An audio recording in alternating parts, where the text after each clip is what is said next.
Hello everyone, मैं हूं नेहा और आप देख रहे हैं नेहाज लीगल क्रॉनिकल्स। तो आज के इस वीडियो में हम लोग डिस्कस करेंगे internal aid to the construction of the statute. इसका पार्ट 1 जो है वो मेरे चैनल पे अवेलेबल है, जिसमें हम लोगों ने डिस्कस किया था short title, long title, preamble, marginal notes और हेडिंग्स के बारे में हम लोगों ने डिटेल में डिस्कस किया था। तो आज के इस वीडियो में हम लोग जो है वो definition of interpretation clause, schedule, proviso, exceptions, ये सारे जो इंटरनल एड्स है उनके बारे में डिस्कस करेंगे। तो आइए सबसे पहले जो है हम लोग इंट्रोडक्शन से शुरुआत करते हैं कि हम क्या इंट्रोडक्शन जो है वो इस चीज़ में internal aid to the construction of statute के अंदर लिख सकते हैं। तो इंट्रोडक्शन में basically an aid is a device that help और assist while performing the function of interpreting provisions of the statute. Aid मतलब यहाँ पे मैंने क्या लिखा है, internal aid to the construction of the statute. तो इसमें एड का मतलब क्या है, तो एड एक तरीके का डिवाइस है जो कि मदद करता है, हेल्प करता है और असिस्ट करता है इंटरप्रिटेशन। मैंने पहले पार्ट 1 वाले वीडियो में भी इंट्रोडक्शन जो है वो डिटेल में डिस्कस किया था, तो आप वहाँ जा कर के देख सकते हैं। मैं यहाँ थोड़ा मतलब ऊपर बताऊँगी, बाकी आपको वहाँ पे अवेलेबल है अच्छे तरीके से इंट्रोडक्शन पूरा डेफिनेशन के साथ, पूरा अच्छे से एक्सप्लेनेशन के साथ, तो आप वहाँ जा कर के देख सकते हो। तो एड एक तरीके का ऐसा डिवाइस है जो कि हेल्प करता है इंटरप्रिटेशन में, जो काम है जुडिशरी का। अब कोर्ट जो है वो कभी कभी इंटरप्रिटेशन के टाइम में कुछ स्टैट्यूट के अंदर वाली चीज़ों को देखते हैं और कुछ आउटसाइड द स्टैट्यूट जो होती है उन सब चीज़ों का हेल्प लेती है while interpretation of the statute. तो जो भी अंदर वाली चीज़ों को जो वो देखती है, जो इंटरनल मैटर्स होते हैं स्टैट्यूट के, उनको इंटरनल एड कहा जाता है। उसी के बारे में हम पूरे इस वीडियो में डिस्कस करेंगे। जैसा कि मैंने पहले ही बताया कि हम लोगों ने short title, long title, preamble, marginal notes, headings वगैरह के बारे में डिस्कस कर लिया है। तो आज के इस वीडियो में हम लोग इलस्ट्रेशन से शुरू करेंगे कि क्या इलस्ट्रेशन होता क्या है, इसके डिटेल में हम लोग देखेंगे। तो आइए हम लोग इलस्ट्रेशन को समझते हैं। इलस्ट्रेशन वर्ड से आपको सिंपल समझ आ रहा होगा, एग्जाम्पल्स। तो इलस्ट्रेशन जैसे कि मैंने यहाँ लिखा है section 114 illustration B and section 133 of the Indian evidence 1872। मतलब बहुत सारे ऐसे जितने भी हमारे पास स्टैट्यूट है, इंडियन एविडेंस एक्ट ले लीजिए, आईपीसी ले लीजिए, सीआरपीसी ले लीजिए, सब में कहीं ना कहीं एक पर्टिकुलर सेक्शन को समझाने के लिए इलस्ट्रेशन दिए होते हैं ताकि कॉन्सेप्ट की क्लियरिटी बहुत अच्छे तरीके से हो सके। वैसे ही सेक्शन 43 जो है ट्रांसफ़र ऑफ प्रॉपर्टी एक्ट 1882 का, इसमें भी बहुत सारे इलस्ट्रेशन दिए गए ताकि आप उस पर्टिकुलर सेक्शन के अच्छे तरीके से आप समझ सको।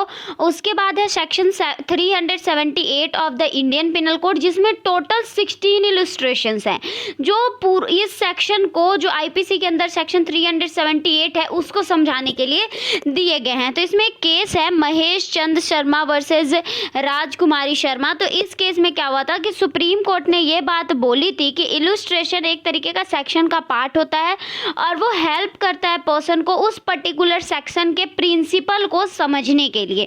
ये बात मैंने आपको बोली। अब हम लोग ना इसको थोड़ा डिटेल में देख लेते हैं कि अगर पेपर में आएगा तो हम लोग किस तरीके से लिखेंगे। ये तो समझाने की बातें है। आई होप कि आप लोगों को इलस्ट्रेशन क्लियर हो गया हो। तो आइए अब हम लोग इसको डिटेल में देखते हैं। तो इलस्ट्रेशन में हम लोग सबसे पहला पॉइंट है, it manifest the legislature's intention and can refer to in the case of ambiguity. अगर हम लोग अगर हम लोग इलस्ट्रेशन का काम क्या है, कोई भी जब स्टैट्यूट बनता है तो उसमें लेजिस्लेचर का पर्टिकुलर इंटेंशन होता है। जैसे आईपीसी बना तो क्राइम को कम करने का इंटेंशन था लेजिस्लेचर का। तो अगर कभी भी लेजिस्लेचर के इंटेंशन में एम्बिगिटी आ जाती है तो उस टाइम पे हम लोग इलस्ट्रेशन का हेल्प करके, जो जजेस है, जो कोर्ट है, वो इंटरप्रिटेशन करती है किसी भी स्टैट्यूट का।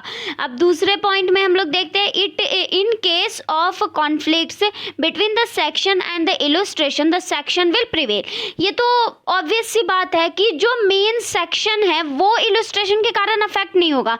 अगर हमें कोई भी कॉन्ट्राडिक्शन अराइज होती है, जैसे हम लोग इससे भी समझ सकते हैं, कॉन्स्टिट्यूशन क्या है, ग्रुंडॉम है हमारा, तो अगर कोई भी लॉ उससे इनकंसिस्टेंट होता है तो क्या होता है, उस पर्टिकुलर लॉ को मतलब इनवैलिड डिक्लेयर कर दिया जाता है। तो उसी तरीके से मेन पार्ट क्या है, सेक्शन। तो अगर सेक्शन के साथ अगर इलस्ट्रेशन का है कोई भी कॉन्फ्लिक्ट नज़र आता है तो वहाँ पे सेक्शन जो है वो प्रिवेल करेगा। अब हम लोग लास्ट पॉइंट देखते हैं, simply it is a part of the section which try to elaborate the main aim of the particular section और द ग्रुप ऑफ सेक्शन।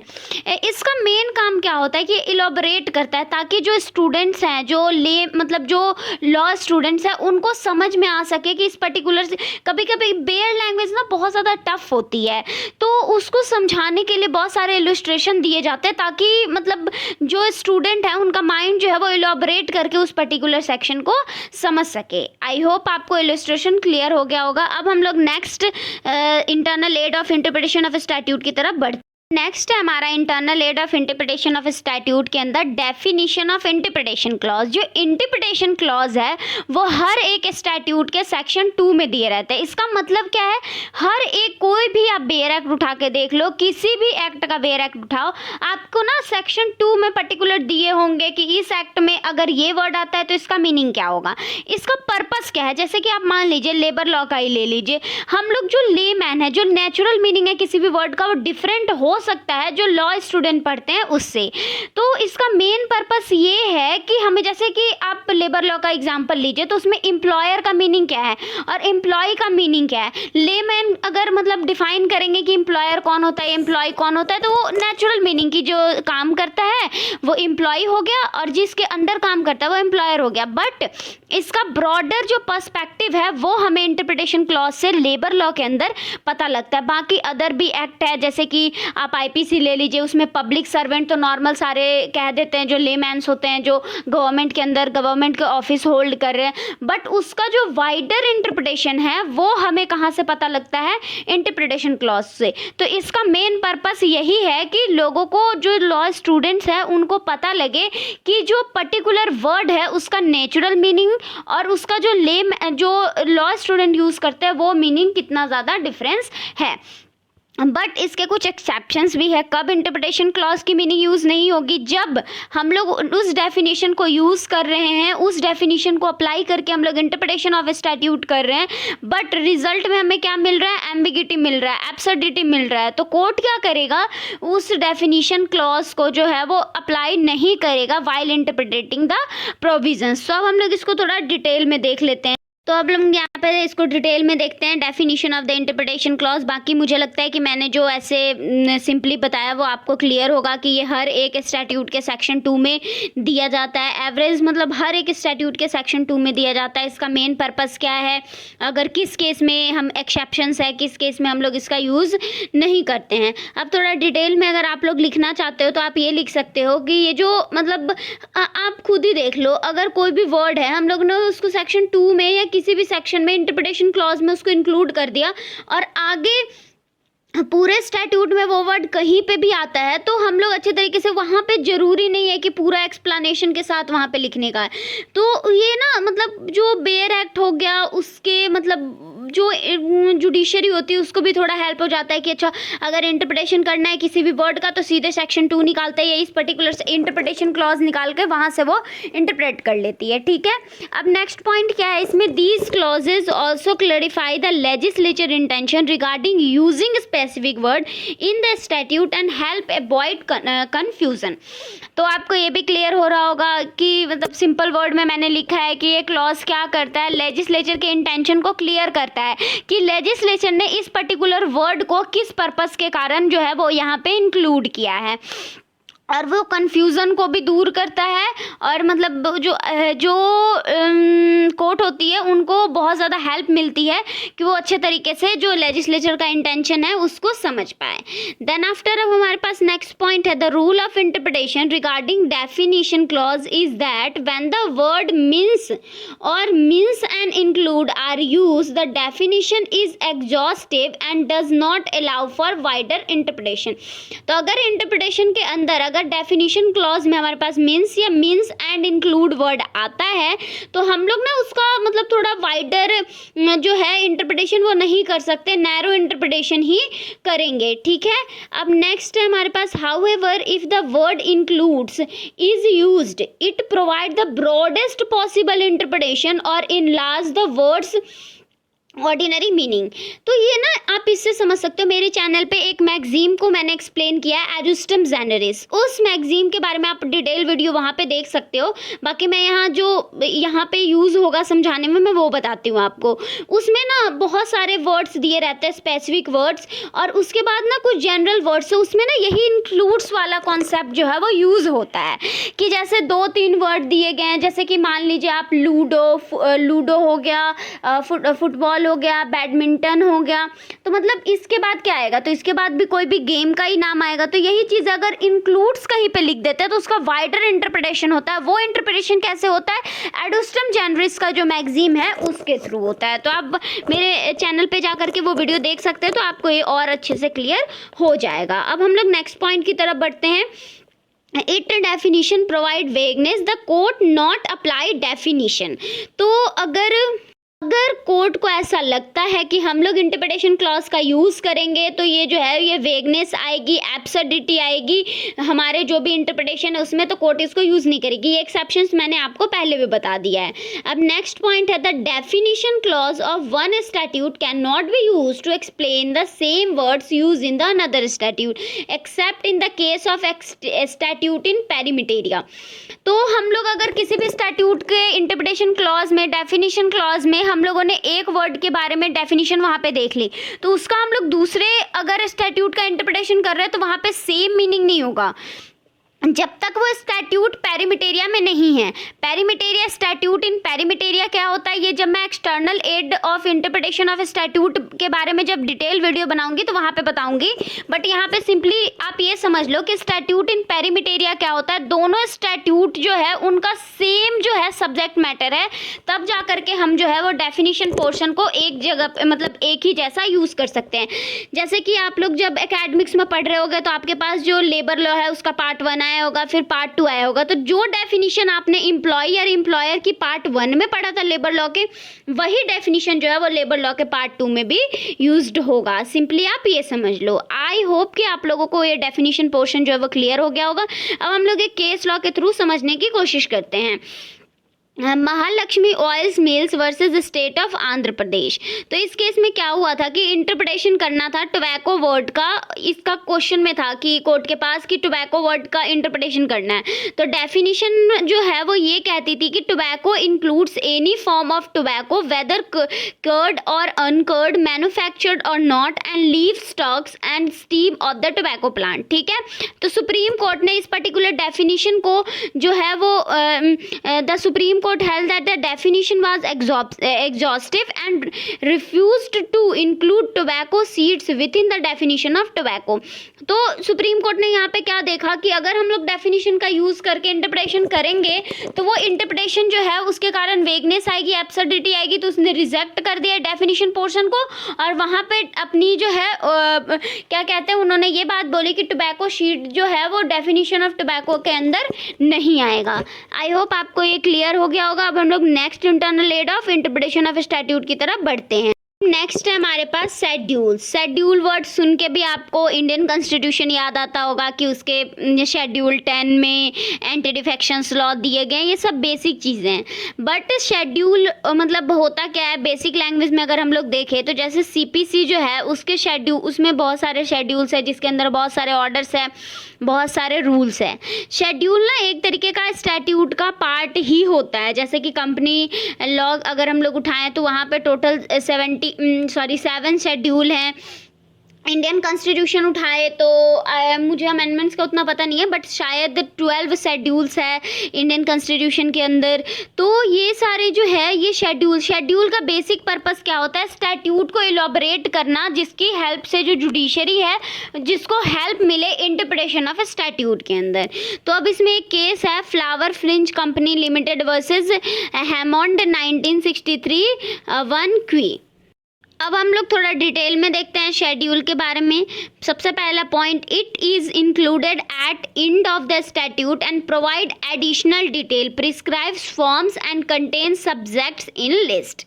आपको क्लियर हो रहा होगा कि जो शेड्यूल है वो स्टैट्यूट के एंड में डाला जाता है। क्यों डाला जाता है? ये एडिशनल डिटेल प्रोवाइड करता है जो पर्टिकुलर स्टैट्यूट में जितने भी प्रोविजन दिए गए उसके रिगार्डिंग।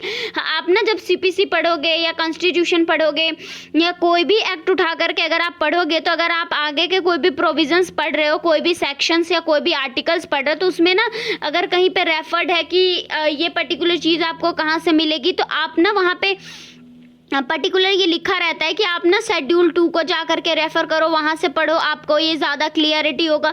तो मतलब वो क्या करते हैं, एडिशनल डिटेल प्रोवाइड करती है जो प्रोविजंस दिए गए हैं स्टैट्यूट में उसके बारे में।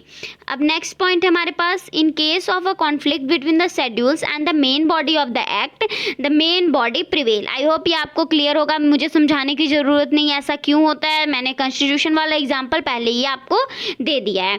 अब नेक्स्ट पॉइंट है, show schedule help in the internal aid to the interpretation. इसलिए शेड्यूल एडिशनल इन्फॉर्मेशन प्रोवाइड करता है स्टैट्यूट के प्रोविजंस के रिगार्डिंग। इस करके हम लोग जो है कभी भी जब जुडिशरी है या कोर्ट है जब इंटरप्रेट करती है तो इसको as a internal aid of interpretation of statute की तरह रिकॉग्नाइज करती है और इसका हेल्प ले करके वो किसी भी प्रोविजंस को इंटरप्रेट करती है। जैसे कि एग्जांपल ले ले, जो आर्टिकल 1 है हमारे इंडियन कॉन्स्टिट्यूशन का, वो कहता है कि India shall be union of state, और शेड्यूल 1 जो है उसमें बताए गए हैं कि इंडिया के अंदर जो जितने भी स्टेट्स हैं और जितने भी यूनियन टेरिटरीज है उसके नेम्स के बारे में। तो ये आपको क्लियर हो रहा होगा कि किस तरीके से शेड्यूल जो है वो वर्क करता है इंटरप्रिटेशन ऑफ स्टैट्यूट के अंदर। अब हम लोग जो है वो नेक्स्ट प्रोविज़न की तरफ बढ़ते हैं। नेक्स्ट है हमारे पास प्रोविजंस। प्रोविजंस को हम लोग प्रोवाइजो भी कहते हैं। A proviso has no independent existence of its own. ये जो है ये हमेशा मेन इनैक्टमेंट पे ही डिपेंड रहता है, जो मेन सेक्शन है उस पे ही डिपेंड करता है। रिपील, अगर मेन जो सेक्शन है वो रिपील हो गया तो प्रोवाइजो जो है वो इम्प्लाइडली ही रिपील हो जाता है। ये एक केस था T Devasan versus Union of India, AIR 1964 SC 179। इस केस के फैक्ट जो है वो मैं आगे मतलब डिटेल जो हम लोग एक्सप्लेनेशन करते हैं उसमें मैं बताऊंगी। इसमें बेसिकली हुआ यही था कि जो आर्टिकल 16 क्लॉज 4 था उसके प्रोवाइजो के बारे में बताया गया था, जो एडिशनल इन्फॉर्मेशन देता था उस पर्टिकुलर सेक्शन के बारे में। प्रोवाइजो होता क्या है? A proviso of the section is presumed to be a part of this section. ये किसी भी सेक्शन के बारे में एडिशनल इन्फॉर्मेशन देता है, तो ये तो ऑब्वियस से इम्प्लाइडली हम लोग मान सकते हैं कि ये सेक्शन का पार्ट होता है। And is internal aid of the interpretation of the statute. अब नेक्स्ट पॉइंट है, इट मीन टू क्वालिफाई और एग्जम्प्ट सर्टेन प्रोविजंस। मतलब ये एक तरीके का आप समझ लो तो एक्सेप्शन टाइप ही होता है, बट इसके और एक्सेप्शन के बीच में क्या डिफरेंस होता है वो आगे हम लोग वीडियो में डिस्कस करेंगे। ये ना मतलब मान लीजिए कि कोई भी सेक्शन दे दिया गया, उसमें प्रोविजंस एक्सप्लेन कर दिए गए, बट वो प्रोविजंस किस किस कंडीशन में अप्लाई नहीं होगा वो प्रोवाइजो के अंदर बताया जाता है। अब नेक्स्ट पॉइंट है हमारे पास, the rule of interpretation regarding the proviso is that they can not nullify the main enactments implications, not expand its scope. मतलब में जो ये क्या कहते हैं, जो प्रोवाइजो है ये कभी भी मेन जो सेक्शन है, मेन जो इनैक्टमेंट्स है उसको नलिफाई नहीं कर सकता, ना ही अपने स्कोप को एक्सपेंड कर सकता है। ये बेसिकली एक्सेप्शंस की तरह कुछ प्रोविजंस बताता है जिस कंडीशन में जो मेन इनैक्टमेंट है वो अप्लाई नहीं होगा। अब नेक्स्ट है, it can referred only in the case of ambiguity in the section. अगर किसी भी पर्टिकुलर सेक्शन में, स्टैट्यूट के किसी भी पर्टिकुलर सेक्शन में एम्बिगिटी अगर अराइज होती है तो उस केस में हम लोग इसको अप्लाई करते हैं। अब नेक्स्ट है हमारे पास, they must harmoniously constructed in case of conflict between the main enactment and a proviso. तो जब दोनों के बीच में, जब मेन इनैक्टमेंट और प्रोवाइजो के बीच में कॉन्फ्लिक्ट राइज होता है तो हारमोनियसली जो है वो कंस्ट्रक्ट करते हैं इन दोनों के बीच में। तो ये हारमोनियस कंस्ट्रक्शन क्या होता है इसके बारे में मैं डिटेल वीडियो बनाऊंगी। यहाँ पे बस आप ये समझ लो कि ऐसा मतलब मेन जैसे कहते हैं ना कॉम्प्रोमाइज़ करके बीच का मुद्दा निकालना, तो यही है कि अगर दोनों के बीच में कॉन्फ्लिक्ट राइज होता है तो दोनों के प्रोविजंस को पढ़ करके जुडिशरी ऐसे इंटरप्रेट करती है ताकि दोनों के लेजिस्लेचर का इंटेंशन भी क्लियर हो जाए और जो पर्टिकुलर पर्सन ने जो मतलब क्राइम किया है उसको भी उसके हिसाब से सज़ा मिल जाए।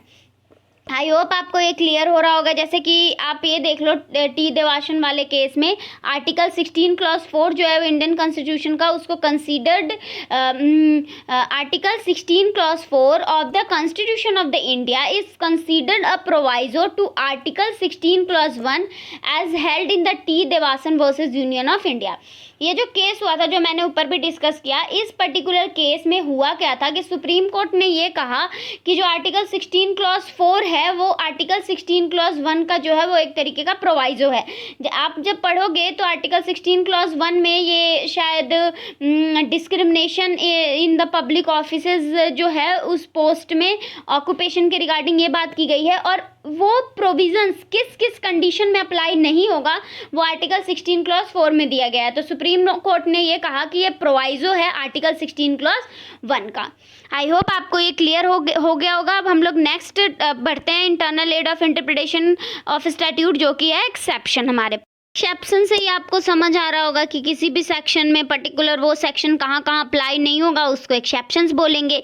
जैसे कि आईपीसी का सेक्शन 300 ले ले, जो कि मर्डर के डेफिनेशन को डिफाइन करता है, तो उसके 5 एक्सेप्शंस है उस पर्टिकुलर एक्ट में।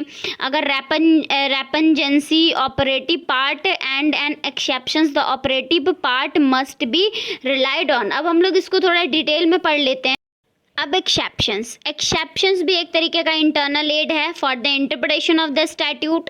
अब exceptions are included in the statute to exempt certain matter that would otherwise fall within the scope of main provision. आपको नॉर्मली ये क्लियर हो रहा होगा। एक्सेप्शंस आपने मतलब लाइफ में भी ऐसे भी सुना होगा, डेली लाइफ में, कि ये इसका एक्सेप्शंस है, ये इसका एक्सेप्शंस है, मतलब तो ये सारी चीज़ें। तो एक्सेप्शन का सिंपल मतलब ये होता है कि जो मेन प्रोविजन है उस पे जो है ये उन पर्टिकुलर पर्सन्स पे ये जो है ये अप्लाई नहीं होगा। In many cases exceptions are consider last intention of the legislature. बहुत सारे केसेस में ऐसा होता है कि एक्सेप्शंस जो है वो लेजिस्लेचर का लास्ट इंटेंशन कंसीडर किया जाता है। जैसे कि एग्जांपल के तौर पे हम लोग देखते हैं जो सेक्शन 300 है आईपीसी का, उसमें टोटल 5 एक्सेप्शंस उसके साथ अटैच्ड है कि किस किस कंडीशन में जो है वो मर्डर कंसीडर नहीं किया जाएगा। कि मैंने आपको पहले भी बताया था कि हम लोग डिस्कस करेंगे, जैसे प्रोवाइजो और एक्सेप्शन से एक ही चीज़ हो गई, बट इसके ना बीच में एक थिन लाइन है जो दोनों के बीच के डिफरेंसेस के बारे में बात करता है। तो आप देखो पहला डिफरेंस जो है, जो प्रोवाइजो है it is a provision follow main enactment और सेक्शन। एक्सेप्शंस क्या है? Provisions that exempt certain things और from scope of the main enactment. ये प्रोवाइजो होता क्या, मेन इनैक्टमेंट के प्रोविजंस को ही फॉलो करता है, बट एक्सेप्शंस मेन प्रोविजन से हट करके कुछ बातें बताता है, उसके स्कोप में थोड़ा सा जो है वो चेंज होता है मेन इनैक्टमेंट से। अब प्रोवाइजो क्या करता है, वो मॉडिफाई करता है, अल्टर करता है मेन इनैक्टमेंट को, ठीक है। बट ये जो एक्सेप्शंस है वो इंडिपेंडेंट होता है मेन प्रोविजन से, इसको कोई मतलब नहीं है जो मेन प्रोविजन है उससे। प्रोवाइजो जो है वो क्लोजली कनेक्टेड होता है और मेन प्रोविजंस को ही गवर्न करता है, बट जो एक्सेप्शंस होते हैं वो सेल्फ कंटेंड होते हैं और उसका कोई भी डायरेक्ट इम्पैक्ट पड़ता ही नहीं है इंटरप्रिटेशन ऑफ द स्टैट्यूट में। उसके बाद हम लोग जो है वो आगे बढ़ते हैं। लास्ट जो हमारे पास internal aid of interpretation of statute है उसके है हमारे पास पंचुएशन। आप सब जब छोटे बच्चे हुआ करते होंगे, जब क्लास 5, 6, 7, 8, 9, 10th में पढ़ते होंगे, तो आप लोगों ने इंग्लिश में एक टॉपिक पढ़ा होगा पंचुएशन का मतलब क्या होता है? बेसिकली वही कॉमा, फुल स्टॉप। आप लोगों ने, जब आप लॉ स्टूडेंट हो, आपने टीचर्स से ये बात सुनी होगी कि जब भी आप बेयर एक्ट पढ़ते हो वहाँ पे कॉमा का, फुल स्टॉप का बहुत ज़्यादा इंपॉर्टेंस होता है, मीनिंग ही चेंज हो जाता है अगर आप लोग बिना पंचुएशन का उस पर्टिकुलर सेक्शन को पढ़ते हो। तो इतना ज़्यादा इंपॉर्टेंट होता है लॉ स्टूडेंट के लिए पंचुएशन के बारे में मतलब जानना। तो लास्ट हमारा इंटरनल एड है for the construction of the statute, वो है पंचुएशन। अब इसके बारे में हम लोग देखते हैं। In ancient time, statutes are passed without punctuation, and naturally, therefore, the court were not concerned with looking at the punctuation. पुराने टाइम में इतना ज़्यादा पंचुएशन का ट्रेंड था भी नहीं, इतना ज़्यादा मतलब, तो बिना पंचुएशन का ही जो लेजिस्लेचर है वो लॉ पास कर देती थी, और जब इंटरप्रिटेशन में भी इसका ज़्यादा यूज़ नहीं होता था। बट अभी के टाइम में क्या होता है कि स्टैट्यूट जो है वो पंचुएशन के साथ आने लगे हैं, एकदम अच्छे तरीके से पूरा ग्रामेटिकली जो होते हैं वो अच्छे तरीके से पूरा पास होने लगे हैं बाय द लेजिस्लेचर। तो अब कोर्ट को ज़रूरी है कि अगर इंटरप्रिटेशन करनी है तो पंचुएशन को भी ध्यान में रखना है, वरना अगर हम लोग पंचुएशन का ध्यान नहीं रखेंगे मीनिंग ही चेंज हो जाएगा। उसके बाद है if a court found repugnancy और ambiguity while interpreting by using the punctuation then court read whole provision without any punctuation. But अगर एम्बिगिटी हो रही है, रेपंजेंसी हो रही है, तो कोर्ट क्या करेगी, पंचुएशन का यूज ही नहीं करेगी वाइल इंटरप्रिटेटिंग द प्रोविजंस। ठीक है। अब एक केस हुआ था अश्विनी कुमार वर्सेज अरविंद बोस। इस केस में क्या गया था, सुप्रीम कोर्ट ने कहा था कि punctuation can not be regarded as controlling agent and not allowed to control the plain meaning of the text। तो इस केस में आपको समझ आ जाएगा सुप्रीम कोर्ट ने यही बात बोली कि जो पंचुएशन होता है वो कंट्रोल नहीं कर सकता, मतलब कंट्रोलिंग एजेंट नहीं हो सकता किसी भी पर्टिकुलर सेक्शन के लिए। और ये जो है इसको अलाउड नहीं है कि जो पर्टिकुलर प्लेन मीनिंग है, जैसे कि मैंने लास्ट में डिस्कस भी किया था कि अगर कोई भी एम्बिगिटी अराइज होती है पंचुएशन को साथ हम लोगों को किसी भी सेक्शन को पढ़ने में, तो क्या करती है कोर्ट जो है वो बिना पंचुएशन के उस पर्टिकुलर जो स्टैट्यूट है उसको वो इंटरप्रेट कर लेती है। अब एक और केस था Shambhunath Sarkar versus state of West Bengal. इस केस में सुप्रीम कोर्ट ने बोला कि supreme court held that word which used twice in article 22 clause 7 of the constitution followed by the comma after H was to be read conjunctively because content so required. तो इस case में क्या हुआ था कि जो विच वर्ड है article 22 clause 7 Indian constitution के अंदर ये 2 बार यूज़ किया गया उस पर्टिकुलर आर्टिकल में फॉलोड बाय द कॉमा। तो कोर्ट ने ये कहा कि आप दोनों को एक साथ पढ़ो क्योंकि लेजिस्लेचर का इंटेंशन दोनों को एक साथ पढ़ने में ही शो हो रहा है। आई होप आप लोगों को ये क्लियर हो रहा होगा। इसी के साथ हम लोगों ने जो है वो internal aid of interpretation of statute के रिगार्डिंग जो भी हमारे पास मतलब था वो हम लोगों ने सारा जो है वो क्लियर हो गया है, हमारा सारा ख़त्म हो चुका है। जो भी internal aid of interpretation of statute के अंदर जो भी प्रोविजंस है सारे हम लोगों ने डिस्कस कर लिए। इस जो पहले पार्ट था उसमें हम लोगों ने short title, long title, preamble ये सारे के बारे में जो है वो डिस्कस किया। इस वीडियो में हम लोगों ने proviso, exceptions, definition of interpretation clause, schedules क्या होते हैं, इलिस्ट्रेशंस क्या होते हैं, सारा डिस्कस कर लिया। आई होप आप लोगों को ये सारा क्लियर हो रहा होगा। अगर आप इसको एग्जाम में लिख रहे हो तो इंट्रोडक्शन जैसे मैंने बताया वो आपको लिखना है, बाकी जो प्रोविजंस है वो मैंने सारा एज इट इज़ आपको नोट्स भी इसमें प्रोवाइड कर दिए, आप एज इट इज़ लिख सकते हो। और लास्ट में एक 6-7 लाइन का एक अच्छा सा कंक्लूजन लिख देना है आपको, आपका आंसर जो है वो बहुत अच्छे तरीके से फ्रेम हो जाएगा। आई होप आपको मेरी वीडियोस जो है वो अच्छे तरीके से क्लियर होती है, जो भी कॉन्सेप्ट मैं आप लोगों के साथ शेयर करती हूँ वो समझ आ रहा होगा आपको। तो मेरे वीडियो को लाइक करें, सब्सक्राइब करें, शेयर करें। Thank you.